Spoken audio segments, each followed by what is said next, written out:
I'm Tracy Walsh, 32 years old, a woman who thought she had grown used to being overlooked by her family, until one night changed everything. That night was my parents' 30th wedding anniversary held at a small community hall in Boise. It should have been a warm and loving evening, but for me, it became the lowest point in our family dynamic. As everyone laughed and chatted, my mother placed an empty plate in front of me, her smile cold as ice. "You should have brought snacks." "We won't order for you," she said, her tone light but dripping with contempt. Beside her, my sister savored a $230 lobster and steak, her smug expression silently reminding me of where I stood. My father chuckled, his eyes glinting with amusement, and the entire table erupted in laughter, everyone except me. I sat there gripping the edge of my chair, my face burning with humiliation and anger. They expected me to smile again, to swallow it like I always did. My sister leaned back, slicing her steak as she basked in the glow of their praise, and my mother's voice pierced the air again, sharp and deliberate. "Tracy, don't make a scene." But this time, I wasn't the same obedient Tracy they thought I was. Something inside me snapped after years of being treated as less. I stood up, my hands trembling but my gaze steady, and I announced something that made every fork freeze midair. The laughter stopped instantly, smug smiles disappeared, and I saw the shock widen in my sister's eyes. For the first time in my life, every eye in the room was on me, not out of pity, but out of stunned disbelief. What I was about to say would change everything, and from that moment on, no one at that table could enjoy their meal again. Before we continue with the rest of my story, leave a comment and tell me what time is it where you are and which city are you watching from. I'd love to know how far my story has reached. 2 days before the anniversary party, I was juggling a dozen tasks to make my parents' 30th wedding celebration perfect. Fresh off a divorce, I was still piecing my life back together, yet I booked the Boise Community Hall, ordered white lilies, and coordinated catering for 50 guests. My mother, Patricia, barely acknowledged my efforts, her focus glued to her phone, texting about decorations. I didn't expect a thank you, but her indifference stung. Meanwhile, my sister Brenda breezed in, flaunting a new designer purse my parents had gifted her. They'd paid off her car loan last month too, while I was stuck covering their electricity and water bills every month without a word of gratitude. Brenda, a few years older than me, soaked up their praise like it was her birthright, her laughter filling the house as my father Edward nodded approvingly. I kept my head down, folding napkins for the party, but the weight of their favoritism pressed harder each day. I'd been paying their internet and grocery bills for years, ever since I moved back home to stabilize my finances. Yet they never once offered to chip in, or even recognized my contributions. Instead, Patricia would beam at Brenda's stories of her banking job while Edward clapped her on the back for landing a big client. My role, invisible like always. That evening, as I scrubbed dishes in the kitchen, my phone pinged with an email from Brian Parker, a former colleague from my office job. His message was short but chilling. He'd heard rumors at the old firm that Patricia had been siphoning money from a family investment fund years ago. He didn't have proof, just whispers from a retired accountant who'd seen questionable transfers. My stomach churned. Was that why they leaned on me for bills? Were they hiding something bigger? I waited until Patricia was out of earshot and cornered Edward in the living room. "Why am I always the one paying for everything?" I asked, my voice steady but sharp. He shrugged, his eyes fixed on the TV. "You've got a job, don't you? It's just family helping family." His dismissal hit like a slap. I pressed further, asking about the family fund Brian mentioned. Edward's face tightened and he muttered, "Don't stir up trouble." Then he walked away, leaving me standing there, my hands clenched. The email from Brian kept gnawing at me.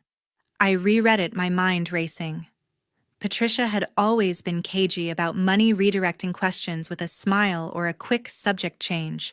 Brenda's lavish gifts, the paid-off loans, none of it added up. I'd been their financial crutch, yet they treated me like an outsider.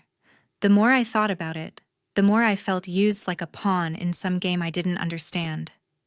That night, lying awake in my old bedroom, I couldn't shake the suspicion that Patricia was hiding something dark. Edward's refusal to talk only deepened my unease. I wasn't just covering their bills, I was footing the cost of their lies. As I packed my bag for the party, I resolved to watch them closely. Something was off, and Brian's email was the first crack in their facade. I didn't know what I'd uncover, but I was done being their doormat. The party would be more than a celebration. It would be the start of my fight for answers. The morning of the party, I arrived at the Boise Community Hall before sunrise, checking every detail to ensure my parents' 30th anniversary celebration went off without a hitch. I adjusted tablecloths, arranged centerpieces, and confirmed the caterer's delivery of appetizers and entrees. I'd already paid a third of the venue's cost from my savings, a fact my mother Patricia hadn't mentioned when she called to confirm the guest list. Her voice over the phone was all business, no warmth, as if my hours of work were expected, not appreciated. I shook it off, focusing on the task, but the sting of being overlooked lingered. Back at home, Patricia was fussing over the seating chart while Brenda sauntered in a glittering new necklace dangling from her neck. "Mom and Dad got me this for landing that promotion," she said, her smile smug as she adjusted the chain. I nodded, my jaw tight, knowing I'd never received so much as a thank you for covering their utility bills. My parents had poured money into Brenda's life, her car, her debts, while I footed their household expenses without a second glance. When I mentioned the catering deposit I'd covered, Patricia cut me off. "You need to pay the full bill for the party," she said, her tone sharp. "It's your responsibility as family." I blinked, stunned, my hands pausing over a stack of napkins. "I already paid a chunk," I said, my voice rising. "Why is it always me?" My father overheard and let out a dry laugh from the couch. "You're too sensitive," he said, waving a hand like my complaint was a fly to swat away. Brenda smirked, twirling her necklace, not bothering to chime in. The dismissal burned. I'd spent weeks planning dipping into my account to make their day special, yet they acted like it was nothing. I retreated to the kitchen, my chest tight, feeling like an outsider in my own family. Brenda's necklace gleamed in my mind, a symbol of their favoritism, while my contributions were brushed aside. I wanted to confront them, to demand why Brenda got gifts while I got demands, but I held back, knowing it'd spark a fight before the party. That afternoon, as I loaded chairs into my car for the hall, my phone rang. It was Susan, our neighbor, her voice low and cautious. She'd overheard Patricia at a book club bragging about how Brenda was thriving thanks to their support. "She didn't mention you once," Susan said, her tone apologetic. "All she talked about was Brenda's promotion, her new car, how they're so proud." My grip tightened on the phone. Patricia's boasts about Brenda while ignoring my sacrifices felt like a knife twisting deeper. Susan hesitated, then added, "I just thought you should know how she talks when you're not around." The call ended, but Susan's words echoed. I stood by my car, the stack of chairs forgotten, as anger simmered. Patricia's demand for me to pay the entire bill, Edward's laugh, Brenda's smugness, it all collided. I wasn't just overlooked. I was erased. The muffle of unfairness I'd pushed down for years was now a roar. I drove to the hall, my hands shaking, resolving to face them tonight. This wasn't just about a party anymore. It was about years of being taken for granted. Something had to give. As the party began, I took my seat at the family table. My stomach knotted from the morning's frustrations. The Boise Community Hall hummed with 50 guests, their chatter and clinking glasses filling the air. I scanned the room, hoping for a moment of acknowledgement, but Patricia was busy greeting an old friend, her smile wide as she recounted stories of their youth. Edward stood nearby, laughing with a cousin about his old furniture store days, his voice booming over the crowd. Brenda, seated across from me, was holding court, regaling a group of relatives with tales of her latest banking success. Her designer dress caught the light, a gift from Patricia and Edward, no doubt. I adjusted my napkin, feeling like a stranger at my own parents' 30th anniversary celebration, my weeks of planning invisible to everyone. Patricia called me over to pour wine for a guest, her tone clipped as if I were staff, not family. I complied, biting back a retort, but the slight stung. As I returned to my seat, Brenda leaned toward a cousin, boasting about her promotion, her voice loud enough to carry. "They're so proud of me," she said, glancing at Patricia, who nodded enthusiastically. Edward chimed in. "Brenda's always been a star." I gripped my glass, their praise for her echoing against the silence they offered me. I'd been paying their bills for years, electricity, groceries, internet. Yet here I was, pouring wine while they celebrated her. The unfairness simmered, a quiet anger building in my chest. I tried to join the conversation, mentioning the catering I'd arranged, but Patricia waved me off, turning to compliment Brenda's choice of earrings. Edward didn't even glance my way, too busy toasting a neighbor. The dismissal felt like a weight pressing harder with every laugh that wasn't for me. I stared at my empty place, setting no plate, no food, just a fork and a glass. Then Patricia leaned across the table, her eyes glinting, and slid an empty plate in front of me. "You should have brought snacks," she said, her voice sharp with mockery. "We didn't order anything for you." The table burst into chuckles, and Brenda, savoring a $230 lobster and steak, flashed a smug grin, her fork gleaming as she took another bite. The words cut deep, a public jab that echoed years of being sidelined. Edward beamed at Brenda, saying, "That's our Brenda, always a class act." Patricia nodded, her eyes sparkling as she praised Brenda's entree choice. My fingers curled into fists beneath the table, the sting of their favoritism overwhelming. Brenda's smirk widened as she sliced her steak, as if my humiliation was part of the meal. The guests' laughter faded into a dull roar, their clinking glasses a backdrop to my rising anger. Then Patricia spoke again, her tone casual but firm.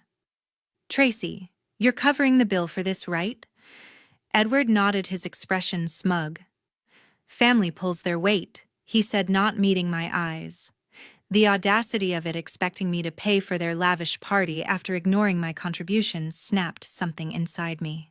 I'd swallowed their disregard for too long, always the one to sacrifice while they fawned over Brenda. My hands shook as I pushed my chair back, the screech silencing the table. I stood, my voice steady, but loud. "Patricia, Edward," I said, locking eyes with them, "you're paying for this party yourselves, and I'm done covering your bills, every single one." The room froze. Forks hovered, glasses stilled, and every head turned.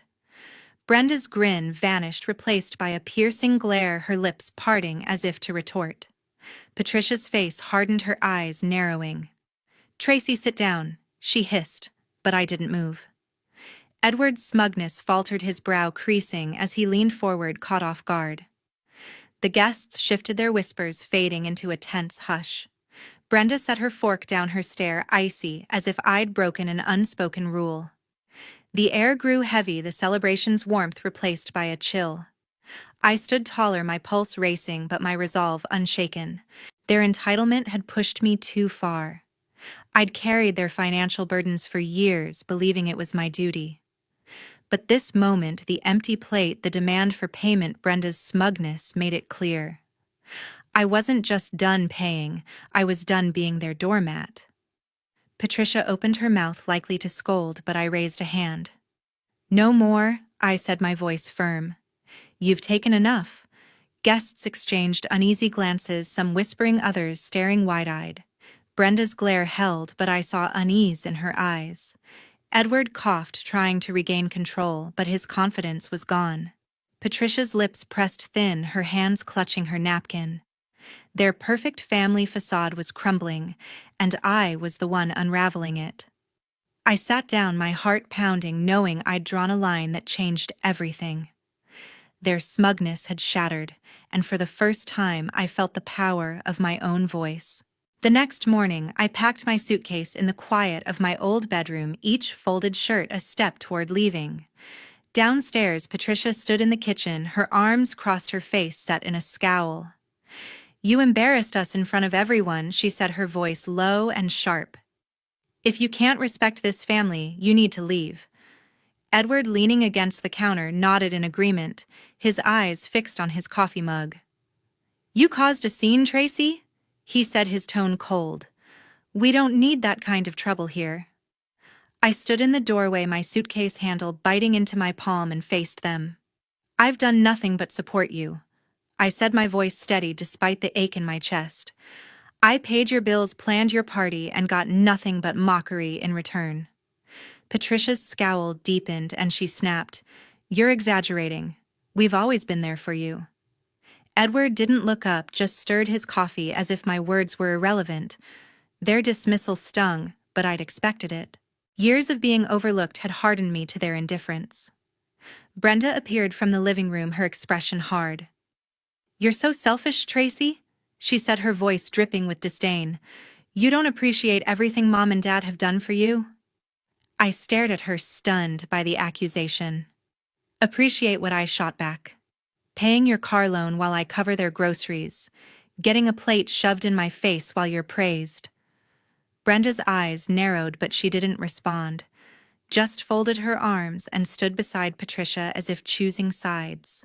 The room felt smaller, the air thick with their united front against me. I turned away, my throat tight, and stepped outside to clear my head. Sitting on the porch, I dialed Ellen, my best friend, my hands trembling as I recounted the party, the empty plate, and the morning's ultimatum. Ellen listened quietly, her voice warm when she finally spoke. "Tracy, you don't deserve this," she said. "They've taken you for granted for too long." Her words were a lifeline, pulling me from the edge of doubt. She paused, then added, "You should go to Ruth's place. She's had her own issues with Patricia, she'll understand." Ruth, my aunt, had distanced herself from Patricia years ago after a falling out over family money. The idea sparked a flicker of hope. I thanked Ellen, her support grounding me, and hung up. Back inside, I faced Patricia and Edward one last time. "I'm leaving," I said, my voice firm. "You can handle your own expenses from now on." Patricia's eyes widened, but she didn't speak. Edward muttered, "You'll regret this," but his words lacked conviction. Brenda scoffed, shaking her head as if my decision was a personal affront. I didn't argue. I'd said enough. Grabbing my suitcase, I packed a few essentials, clothes, a photo of my late grandmother, my laptop, and walked out the door. The Boise morning was crisp, the street quiet as I loaded my car. My heart pounded, not with fear, but with resolve. Leaving wasn't just about walking away from their house, it was about reclaiming my life. I'd spent years tethered to their expectations, believing I owed them my support. But their rejection, their demand that I leave, had freed me. I drove away, the house shrinking in my rearview mirror, my mind set on Ruth's place across town. I didn't know what came next, but for the first time I felt unburdened, ready to build a life where I wasn't invisible. By evening, I knocked on Ruth's door, my suitcase heavy in my hand. She welcomed me into her cozy Boise apartment, her warm smile a stark contrast to the coldness I'd left behind. Sitting at her kitchen table, I poured out the story of the anniversary party, the empty plate, Patricia's mockery, the demand to pay for everything, and my decision to cut them off. Ruth listened intently, her eyes soft with understanding, nodding, as I described years of being overshadowed by Brenda. "You've carried too much for too long," she said, her voice steady. "It's time you put yourself first." Her words lifted a weight from my shoulders, the relief of being heard washing over me. Ruth stood retrieving a box of old family documents from a closet. "I've kept these since my falling out with Patricia," she said, sifting through faded papers. She pulled out a folder labeled Family Trust and spread its contents across the table. As we examined the pages, my breath caught. There, among the financial records, was a transfer document dated years ago bearing my grandmother's signature, or what looked like it. Ruth's face tightened. "This isn't her handwriting," she said, pointing to the uneven loops. "Patricia forged it to pull money from the trust." My heart raced. The Kui Jiao 2 meant for the whole family had been drained, and Patricia's name was tied to every withdrawal.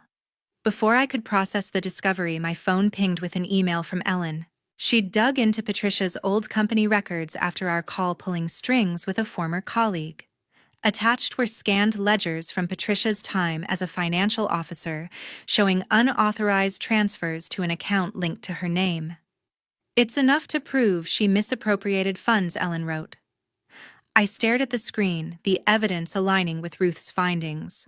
Patricia hadn't just favored Brenda, she'd betrayed the entire family. The betrayal stung, but it also sharpened my resolve. I wasn't just walking away, I was uncovering the truth.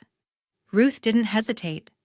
"We need to take this to a lawyer," she said, already dialing Tom Reynolds, a lawyer she'd known for years. Tom listened as Ruth explained the forged signature and Ellen's documents, his voice calm but serious over the speakerphone. "This is grounds for a lawsuit," he said. "We can file for fraud and demand an audit of the trust." He outlined the steps, gathering more evidence, drafting a complaint, and serving Patricia with papers. Ruth nodded, her determination infectious. "We'll hold her accountable," she said, looking at me. I agreed, my voice firm, knowing this was bigger than my personal grievances. As Ruth and Tom planned, my phone buzzed again. A text from Stephen, Brenda's husband, popped up. "Tracy, please don't escalate this. You're tearing the family apart." His words carried a hint of desperation, but they only fueled my anger. Stephen hadn't been at the party, hadn't seen the empty plate, or heard Patricia's demands. "I'm done protecting them," I texted back, my fingers steady. They made their choices. I hit send, feeling a surge of conviction. Patricia's actions weren't just unfair, they were illegal, and I wouldn't back down. Ruth squeezed my hand, her eyes fierce. "You're doing the right thing," she said. The documents on the table, Ellen's email and Tom's plan, formed a path forward. The forged signature was the final piece, proof that Patricia's betrayal ran deeper than I'd imagined. I wasn't just reclaiming my life, I was fighting for justice. As night settled over Boise, I felt a quiet strength, ready to face whatever came next. A week later, my phone buzzed with messages as I settled into Ruth's spare room. Patricia's text was the first to catch my eye. "You're destroying this family with your lawsuit. Drop it now." Her words carried the same sharp edge she'd used at the party, but they no longer shook me. I deleted the message, my resolve firm. On social media, Brenda had posted a scathing rant calling me a traitor and selfish for suing our mother. Her followers piled on, their comments stinging but predictable. I scrolled past, refusing to engage. Their attempts to guilt me only strengthened my determination to see this through. The courtroom in Boise was stark, its wooden benches filled with a small crowd as the hearing began. Ruth stood tall, presenting the forged trust document and Ellen's ledgers to the judge. Her voice was steady, detailing how Patricia had siphoned funds meant for the family. The judge's face remained impassive, but when Ruth showed the mismatched signatures, a murmur rippled through the room. Patricia, seated across the aisle, stared straight ahead, her jaw tight. The bank's representative confirmed they'd frozen her accounts pending the investigation, a move that hit her like a visible blow. I sat beside Ruth, my heart steady, knowing we'd exposed the truth. After the hearing, I walked to a nearby coffee shop, needing a moment to breathe. Edward was waiting there, his face lined with worry. "Tracy, let's talk," he said, his voice softer than I'd ever heard. "This lawsuit is tearing us apart. Can't we settle this as a family?" His plea caught me off guard, but it felt hollow. I thought of the years I'd paid their bills, the empty plate at the party, the silence when I needed support. "You had your chance to be fair," I said, my tone even. "I'm done carrying you all." Edward's shoulders slumped, and he looked away, no counter to offer. I left the shop, my steps lighter, unburdened by his request. Back at Ruth's, I found a letter from the bank waiting on the kitchen table. It confirmed the trust funds had been restored to Ruth's name, a victory that felt like a long overdue correction. Ruth hugged me, her eyes bright. "We did it," she said, her voice thick with relief. "The money wasn't just hers, It was a piece of our family's legacy stolen and now reclaimed. I nodded, a quiet pride settling in. Patricia's betrayal had been laid bare, and I'd stood my ground through it all. The courtroom that day wasn't just about money, it was about justice. Patricia's messages, Brenda's posts, Edward's plea, they couldn't undo the truth. I'd fought for what was right, and for the first time I felt truly free from their shadow. 6 months later, I unlocked my new apartment in Boise, the key, a small symbol of my fresh start. The space was modest, but mine filled with light and the quiet promise of independence.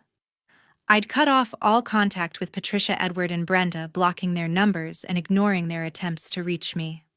My phone, once a constant source of their demands, now stayed silent, and I felt a peace I hadn't known in years. I arranged my few belongings: a bookshelf, a secondhand couch, a photo of my late grandmother, and let the weight of the past slip away. Word reached me through Ruth that Patricia and Edward had lost their house. The lawsuit's fallout left them bankrupt, their savings drained by legal fees and the frozen accounts. They'd moved into a cramped rental across town, a far cry from the home I'd once helped sustain. I felt no satisfaction, only a distant ache for what could have been. Their choices had led them here, just as mine had led me to this new beginning. Brenda's life had unraveled too. Ruth heard from a mutual friend that Brenda had been let go from her bank job, her reputation tarnished after the trust fund scandal. She and Stephen, along with their kids, were now squeezed into his parents' small home, a stark contrast to her once glamorous lifestyle. I didn't dwell on her downfall. It was a consequence of her complicity, not my revenge. I'd moved beyond their world, focused on building my own. Ruth called me one afternoon, her voice warm but serious. "I'm putting you in charge of the family trust," she said. "You've earned it."